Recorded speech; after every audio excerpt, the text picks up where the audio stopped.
Greetings and welcome to episode 54 of the Sustaining the Herd podcast brought to you by Agri-Services and Engineering of Raymond, Nebraska. I'm your co-host, Andrew Wadle, and I'm joined in the studio as usual with my co-host, Brock Vitek. Hey there, Andrew. Hi, Brock. Looking forward to this discussion today, and good to see you. It's good to know that our we've got a lot of past listeners out there coming back again and again to pick up some tidbits on sustainability, on all things related to animal ag, and so appreciate you coming back. And for our new listeners, just to give you a little bit of some insights into what Sustaining the Herd is all about, at least from Agri-Services and Engineering's perspectives, or maybe my and Brock's perspectives, and that is, well, really, sustainability really is the proverbial three-legged stool. So the first is keeping the air that we breathe clean and the water that we drink clean. So keeping contaminants out of the air and the water. It's kind of the more traditional view of sustainability, that is pollution control. The second part of sustainability is doing more with less, resource efficiency. If we can get more output for every unit of input, well, that is indeed being more sustainable. That input could be fuel or fertilizer, and agriculture is a great example of this, and Brock and I will be digging into this a bit today. And the last and certainly not least part of sustainability is business sustainability. And we've got to have strong agribusinesses so that our farmers, dairy producers, ranchers, growers, everybody is successful and profitable. Everybody deserves to make a profit, and they want to continue doing all the great things that they do when it comes to feeding us, clothing us, and even providing energy for us. And so that's a little bit about sustainability from the Agri-Services and Engineering perspective. So again, thank you for joining us. Thanks for the intro, Andrew. Well, welcome once again to everyone. We're glad to be here with you today. And we would like to change things up a bit with our discussion today and zoom out and look at sustainability from a higher level and how it has evolved in the agriculture industry in the recent years. How's that sound, Andrew? Yeah, that sounds really good. And gosh, it's a discussion that, just like everything in our lives these days, it's something that's fun to talk about, but it sure isn't fun to talk about when things like politics start weaving into it. And I think it's one of those discussions, like everything nowadays. It's just how do you have this discussion and stay clear? Because there are definitely different leanings or different views of what sustainability means, just depending upon what your view of the world is. Yeah, perhaps some landmines we might try to avoid for the most part today. Yep, we might avoid them. We might hit some of them, and that's okay. If we're doing a good job, we're going to hit some, and we'll avoid. We'll some, hit a few, so, yeah. Yeah. So I mentioned we'll talk about how sustainability has evolved, but I think in some instances it might be, yes, it's evolution, but it might also be a maturation of sustainability in various regards as well as we all learn from what we're doing every single day, and we take those lessons in the ag industry and we apply them to what we're doing tomorrow. So, looking back over the past several years, I feel like sustainability really has become more tangible or rather more concrete in some ways. I think, like a lot of things, there are always going to be buzzwords in the industry. I don't know what the buzzword's going to be 6 months from now, but sustainability has definitely become a buzzword in some regards. I'd like to think less now than it was maybe a few years ago, but as I mentioned, I think it really means something more now, and it relates to the three pillars of sustainability as you so eloquently laid out in the introduction here. As a three-legged stool, Brock. Sorry, three-legged stool. Yes, that's right. Three-legged stool, not three pillars. Three pillars would convey the same thing. So I sound like an FFA officer that's coming back talking about some pillars of leadership or something like that. Muscle memory. So yeah. The thing I'd like to start with, Andrew, is as we look at sustainability, I think environmental sustainability, clean air and water, that often gets talked about. But just in the conversations we have every day with folks in the industry and what we've seen in the last several years, I truly believe there is now a greater focus on the people of agriculture and making this industry sustainable for those who live and work in ag. What do you think about that? Well, I do. I think the way I would kind of characterize maybe the same thing is, of course, people want clean air and water, but it's a little bit hard to quantify, in other words. So my neighbor puts in an anaerobic digester, right? Well, I don't, my air doesn't seem any cleaner. My water doesn't seem any cleaner, but we know it's doing something, right? But I think what is really the difference when it comes to people, and this is two parts of our pillars of sustainability, and that is, it's more linked to profitability. And I think the one thing that I like people to understand, whether it's our friends or the people in town, or whether we're talking to producers, and that is, it's not a matter of picking sustainability or profitability. You can have them both. You can have a sustainable operation that is indeed profitable. Mm-hmm. I agree. And, I'd like to reference a few of our past episodes throughout the conversation today.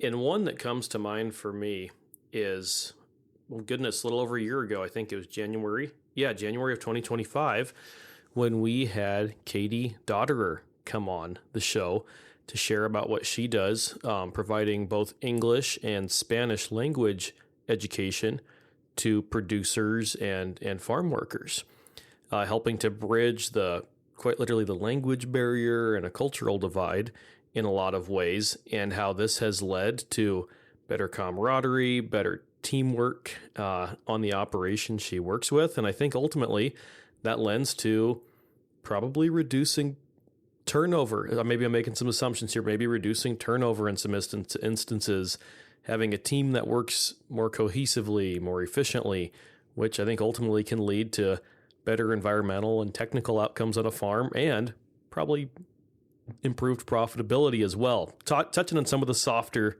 side of things here, but that's an episode that comes to mind for me as we just think about focusing on the people of this industry. And that's something that stuck with me ever since we had that conversation over a year ago. Take care of your people, and the people will take care of the business. Yeah. Well, we've talked many times about how in these discussions involving sustainability, people always weave into the equation. Mm-hmm. And so, what people like Katie do for business sustainability, the third pillar, is huge. Yeah, it absolutely is. And now moving on from the focus on people, I'm sure they'll come up and weave in throughout the conversation, as you just said they always do. I think we've really seen environmental sustainability evolve and mature quite a bit in the recent past. Yes, we're keeping manure out of the creek and, cleaning up the air and the water. But, at one point it was, well, what is sustainability? Why should I care about this? How do we monetize it? It just feels like a buzzword. Yeah. Well, now sustainability seems to be becoming more tangible in terms of diversified and additional revenue streams for operations. Any returning guests know that we work with and talk about anaerobic digestion all the time. We know that renewable natural gas receives an environmental premium in the marketplace, so that's monetizing sustainability in one way. But we had a couple of episodes in the recent past, one with Doug Stanton from IMI Global and Where Food Comes From, where Doug and his team help producers and agribusinesses in the food supply chain to verify sustainability claims, whether that's grass-fed beef or animal welfare practices or some type of, say, organic certification, you name it. to quantify and verify those practices, so that consumers can be confident in what they're purchasing, not only knowing, who produced their food or what's being produced, but how it is being produced. People care about those practices and knowing not only where their food comes from, but how it got to their plate, right? And so I thought that was really interesting with Doug. Yeah. And Yeah. go ahead. Well, I was just going to say, and that's one of the things again that I like about what I'll call the modern sustainability movement.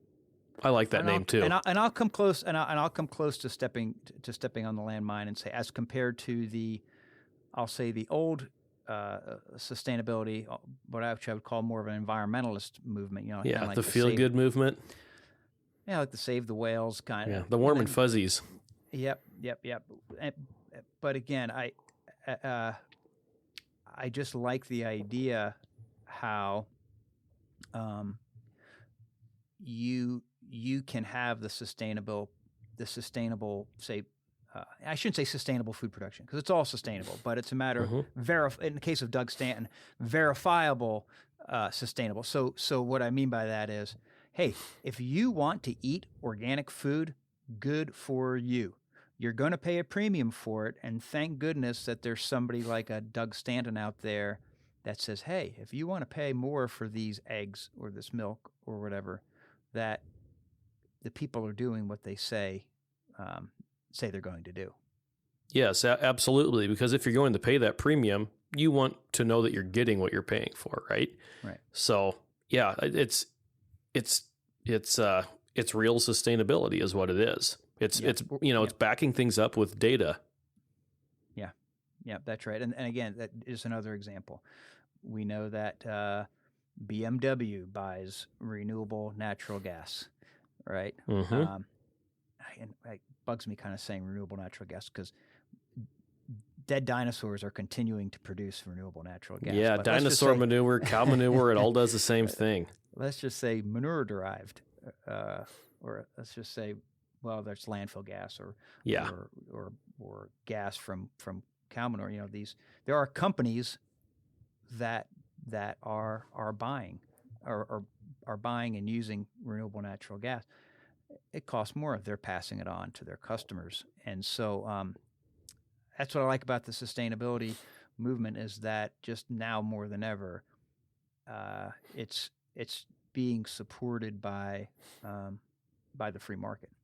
Yeah, you beat me to it. I was going to say maybe this is a bit of a landmine. Some of my own politics might show a bit, but I like when initiatives and movements and efforts can stand on their own 2 feet in the free market and not just be, perpetually held up by government incentives or subsidies.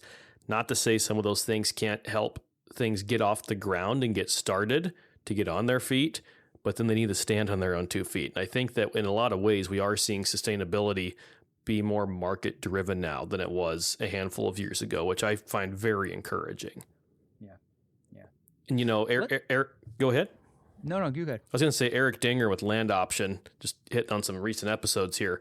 Another great example of market driven sustainability where Eric and his team are working with countless land payment programs, everything from soil carbon sequestration to grazing to cover crops, edge of field practices, prairie on pivot corners, you name it, they probably are involved with it, and working to make it those programs more readily accessible and identifiable for agricultural producers and landowners. And it's not just for the benefit of the landowners, but these different programs and the companies behind them are looking for these sustainability practices that align with the business that they're in, and it's a bit of a matchmaking platform in a lot of ways, and it's once again encouraging because it's market driven.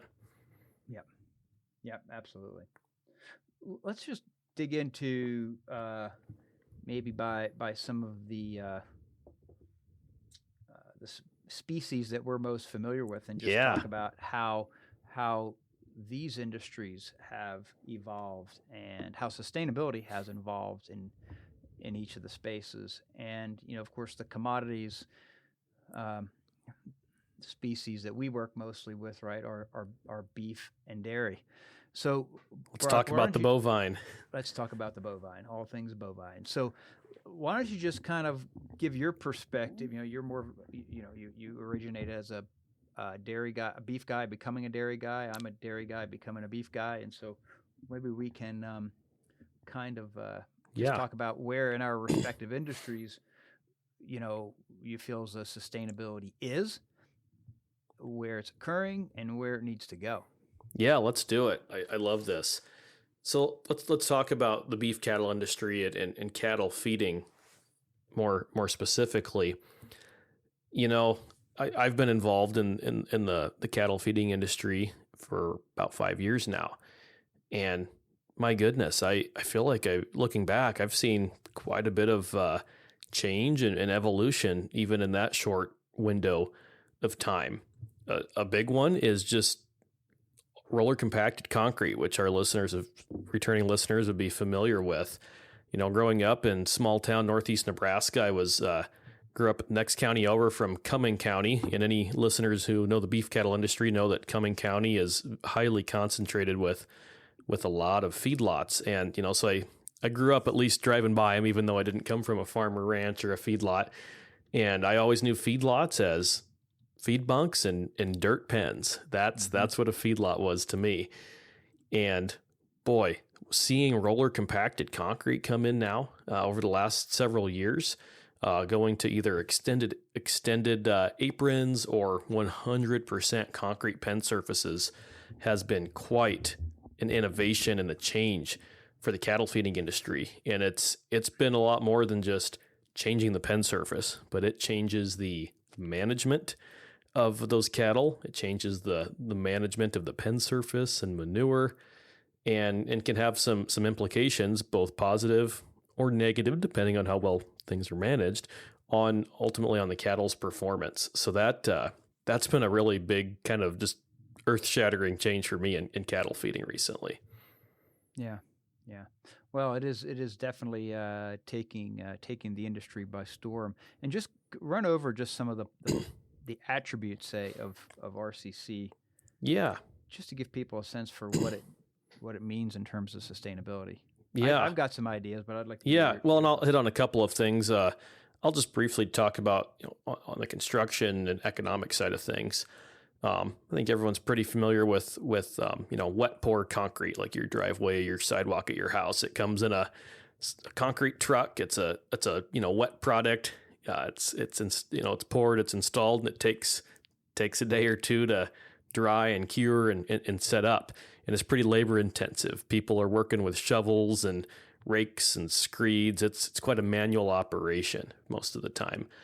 Well, roller compacted concrete changes that because it's the same ingredients, but a much drier concrete product. So just less water, less moisture in it. And then that allows for large quantities of it to be installed in a relatively quick time frame in a less labor intensive manner, therefore making the unit cost less than traditional wet bore concrete. And that's quite advantageous for beef cattle feedlots because these feedlots are large. The pens, even a single pen, is quite large. It would be time intensive and expensive to just put down wet pour concrete most places most of the time. So that's a game changer. Now let's talk about the implications to the cattle performance and the feedlot management. In a place like Nebraska and throughout, let's say, the cattle feeding belt here in the Midwest, we have quite volatile weather. There are times it can be really dry and you think you're in the Dust Bowl, and those dirt pens are just dry, manure's powdery. Other times it's an absolute swamp and cattle might be darn near up to their belly in mud, and it is not at all good for them. And on those really tough days like that, you wish that you could get in those pens and clean them. But if you try, you're probably going to bury a tractor or a loader. It's just not practical. Well, roller compacted concrete changes that because now producers can get into those pens for the most part 24/7, 365. Be able to get in with equipment to clean pens and to bed when needed, so cattle are warm and comfortable. And cowboys and pen riders can get in to inspect and care for the cattle and do any veterinary work or any cattle health work that's necessary to make sure cattle are feeling and performing their best. So it really is a game changer for the industry. But as I always like to say, it's not a silver bullet. It is a tool that requires a different style of management than dirt-based pens do. Yep.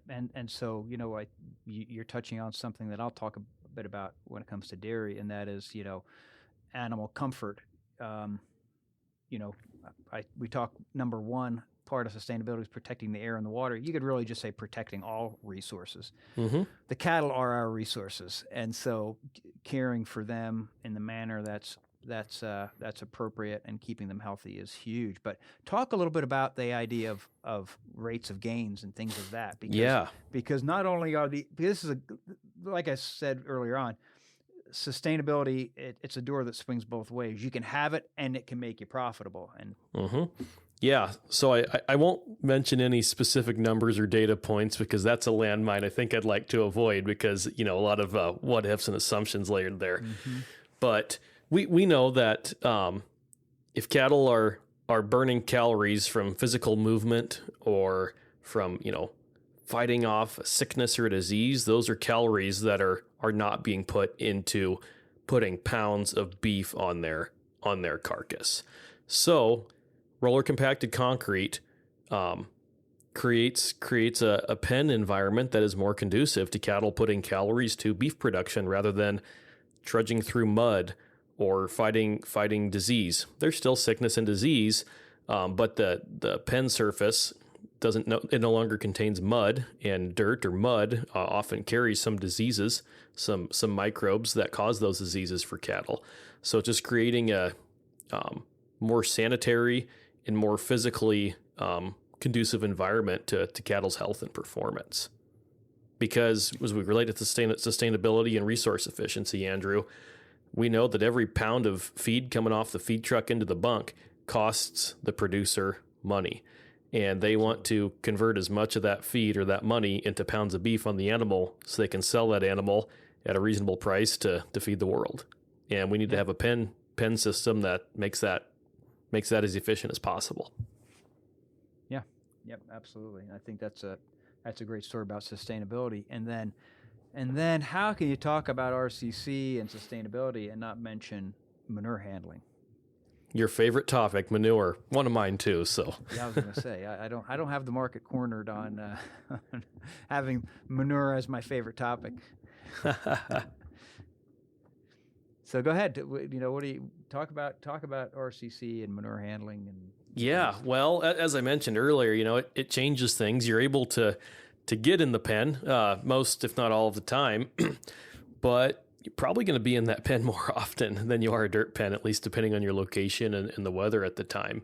I think we all know that, if I stand on concrete all day or if I stand on grass all day, probably a little bit of a difference in how I physically feel in my joints, right? Well, cattle are no different. So proper pen management is very important. And I mentioned RCC is a tool. And one way that the producers use that tool is they typically don't leave that pen surface as bare concrete all of the time. Right. It's a combination of when they come to clean the pen, leaving a layer of 1 to 2 inches of manure in the pen, and not sloppy manure. If it's wet and sloppy, it's cleaned out and some bedding's put down. But letting I like to call it a manure pack or a little bit of a hard pan over top of the concrete. It provides not only traction, but it's a bit more of a forgiving surface than the concrete is. So that enables the cattle to have a surface that's good for them.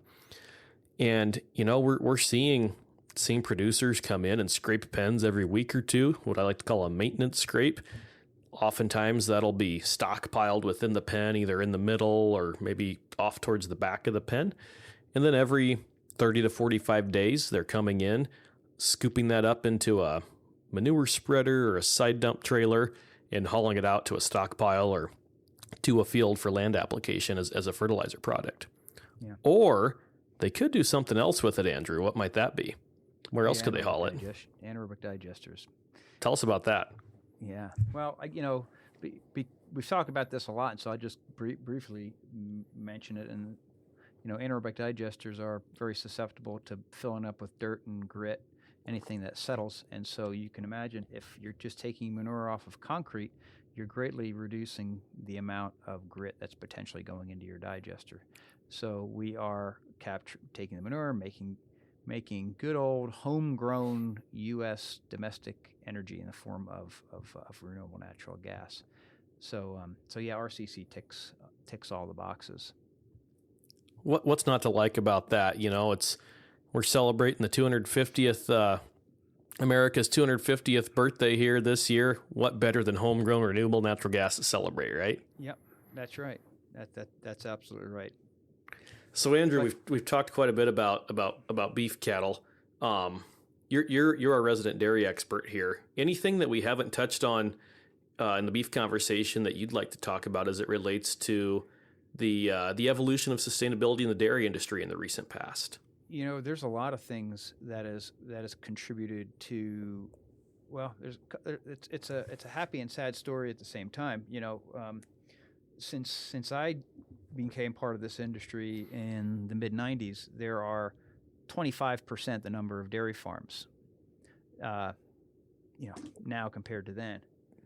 The remarkable thing is we're producing more milk with that many fewer farms. And so what that means is we're back to that whole notion of we're doing a lot more in terms of milk production with similar or fewer resources. I'll say fewer resources.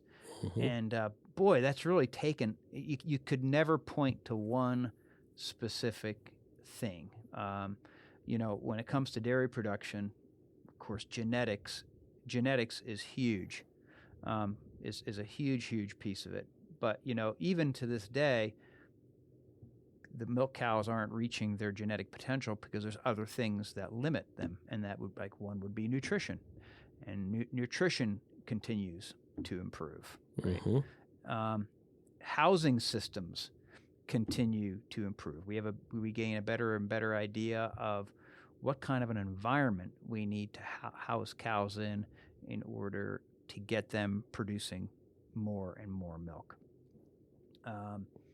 And so it's not one single thing. In other words, it's not like cattle are being given all cattle are being given a growth hormone and it's like a magic a button that's being pushed. It's a number of different things that have gone into making dairy cows more productive. So really one of the big questions we have in the dairy industry is, man, how big are these dairies going to get? And this is the exciting thing from an engineering standpoint is how do we continue to design and build these facilities the size that people want them to be, and have them still be sustainable and still get the milk production and have the environmental sustainability. But I feel like we really are on the right track. Yeah, and as far as that question of how big do they get, I don't think we know the answer yet. We don't know the answer.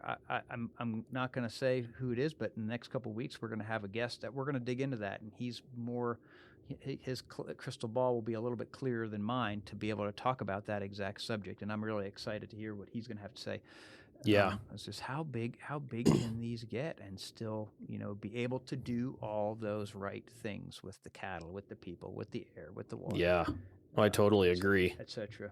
The other thing that's happened in dairy that has been just remarkable, and this is really. It crosses over to the beef side. It's been really great for the profitability is beef on dairy crosses, and so what's that for listeners who may not be in the livestock industry? Yeah, it's where you are breeding. You have to, in order to produce milk, you have to be a mama, right? And so what's being done in some places is dairy cows are being inseminated with beef semen, and you end up with a crossbred calf. So that calf goes on to would go on to what a backgrounding yard or to grow up to eventually go on to a feedlot. Mm-hmm. But hey, this cow is now a mama, and her biology doesn't know whether or not she's produced a beef offspring or a dairy offspring. She just knows that her body's telling her to produce milk, and so this has been a great way where if there's been if you have an excess of calves, or potential for excess of calves, you can be doing this beef on dairy. Or you could be using sex semen, and if you have males, they can, they have more value, and there's just a lot going on there from a business sustainability standpoint. Yeah, there really is, and I'd like to touch on a couple other things related to beef on dairy.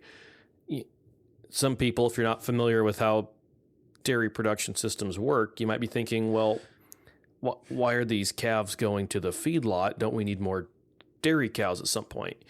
Yes, we do, but a dairy cow, we're not replacing each mama dairy cow every single year. Only a portion of the calves need to be held back to, as replacements to sustain the dairy herd. And Andrew, you might know the percentage. Do you have a ballpark of what percent, or how many years would you say the average dairy cow is in lactation before she retires from milking? It completely depends. It could be, 2 to 8 years. Quite a range. The longer the better, as long as she's she's productive. Sure. So just to help people understand that, we don't need all of those calves to go back into the dairy system. They, there's a home for them to go to. And something else as we talk about sustainability is due to economics and some difficult environmental conditions in terms of drought the last 5 to 10 years, the beef cow herd in the U.S. has been at a low in terms of just number of cows and then therefore calves being produced. And beef on dairy has really helped to augment that feeder cattle supply to help feedlots remain as full as they can to produce beef, because we know that consumer demand for beef is strong, but it takes cows and calves to get that beef to your plate. So the dairy industry has been a phenomenal partner for the beef cattle industry to make that possible in recent years. Yeah. Yep, that's right. And, I think it's great talking about beef, great talking about dairy. The other place where, sustainability has really evolved or advanced, Brock, is in, I'll say more on the automation and mechanization side, where we have the automated feed trucks like our guest Jacob Hansen talked about. That or Andy Fabian, the grower from Western Pennsylvania, talking about, not spraying a whole field for weeds, but just spraying the weeds. I mean, that's just remarkable. Absolutely remarkable examples. It's like space age stuff. Oh, it really is. And there's a lot of other technology we haven't even had folks on to talk about that we should sometime. I'd say irrigation management is light years ahead of where it was 10, 15 years ago. Water usage has gone way down in the production of row crops. This is another example due to technology and automation. Yeah, and I really think when it comes to this automation, autonomous things and whatnot, as the saying goes, I feel like we ain't seen nothing yet. We're still. I agree. I think we're at the in the terms of the development curve, being like a foot or a leg from like the toe to the ankle to the shin to the knee. And in terms of the slope of that curve, we're like at the ankle. We're just starting to or the hockey stick. Yeah, exactly. And so I think that's one of the things that I'm excited for the future of sustainability is where do we go on the mechanization, automation side. I'm still pretty keen on anaerobic digestion and manure. I am too. But the automation piece, I think, is just it's huge. One final comment on that. Just under a year ago, I hosted solo in person with Dan Curtis at the AgTech Connect conference here in Lincoln, Nebraska, talking about AI, and that not artificial insemination like we just talked about with the dairy cows, but that being artificial intelligence, as everyone's probably familiar with these days. And I think, maybe I'm hitting the buzzword here with AI, but when it comes to AI, I think the sky's the limit to not only have this automation that we're talking about, but to really accelerate the development of that automation and what it's capable of. So the sky is absolutely the limit, and I'm excited to see where things go there. And I also think that AI is making innovation more accessible, both to producers and companies wishing to develop something. It's the speed at which you can iterate ideas is quickly evolving as well. So very encouraging. Yeah. I just hope they don't AI doesn't take over podcasts, Brock. This is a lot of fun. Or ag engineers. Yeah, I would not want that to really happen. bad. That would be really, really bad. So very good. Well, Andrew, it's been a lot of fun to talk about how we've seen sustainability evolve and change and mature over the last several years. And I think this was a fun way to just take a step back from some of our regular content here on Sustain the Herd and look at things from a higher level, and gives us some context as we head into some conversations with guests here in the coming weeks. So it's been good. And if you're a listener and there's something about sustainability that kind of interests you, that you want us to dig into, hey, drop us a line. We'll definitely give it consideration. Maybe we'll even get together with you, talk about it. Maybe you'll even be a guest. Yeah, so hit us up on. You do run that risk if you contact us. You could be a guest. Yeah, so, that's a landmine maybe. hit us up with a message on any of the SETCI social media pages, or if you want to do it the old-fashioned way, send us an email at podcast@settje, settje.com, podcast@settje.com. We'd love to get a note from you. And with all of that, I would just like to say thank you so much to all of our listeners, both new and returning, for choosing to spend some time with your two favorite podcast hosts here today. And we look forward to being back with you again in a couple of weeks. Until then, thanks for joining the herd today.